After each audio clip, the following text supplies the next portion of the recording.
नमस्कार. NRS comedy शोवरती तुमचं सर्वांचं स्वागत आहे.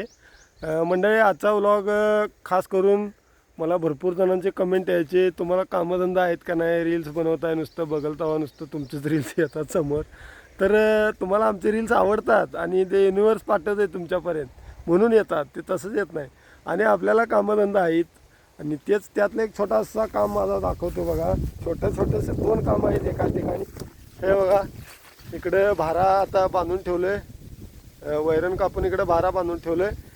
हे एक काम झाला, सकाळचा रोज असतोय. आज सकाळी गेलो नाही मी, काम होतं म्हणून.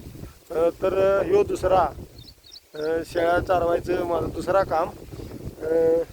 परत व्हिडिओ बनवायचा हा सुद्धा एक माझा कामधंदाच आहे. तिसरा काम. चौथा काम म्हणजे मी वेल्डिंगचं काम करतोय. आज गेलो नाही.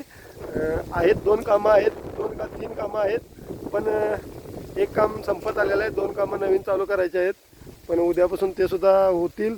म्हणजे त्यालासुद्धा आठवड्यातनं 2-3 दिवस देतोय मी. आणि हे तर रोजचंच काम आहे. 2 तास का होईना त्यांना चारायला सोडायला लागते आणि हे पण रोजचंच काम आहे. मग हे कामधंदा आहेत का नाही जरा मला कमेंटमध्ये नक्कीच सांगा. आणि परत दुसऱ्यांना त्रास करताना, डिस्टर्ब करताना जरा विचार करत जावा. हा बरोबर आहे, मान्य करतो मी, कामधंदा सोडून रील्स बनवत होतो, व्हिडिओ बनवत होतो. खरं त्यावेळेला आपल्याला अनुभव नव्हता, नॉलेज नव्हतं त्यामुळं.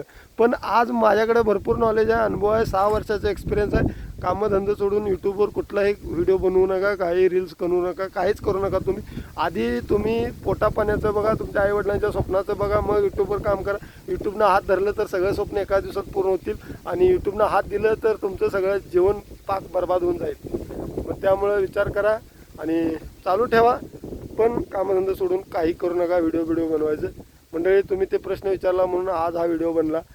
Thank you so much. तुमचं सर्वांचं आभार आहे. आणि मला मनापासून सपोर्ट करणारी अजून जास्त सपोर्ट करा आणि सबस्क्राईब करायला विसरू नका. जास्तीत जास्त आपल्या व्हिडिओला शेअर करा, लाईक करा. रामकृष्णारी.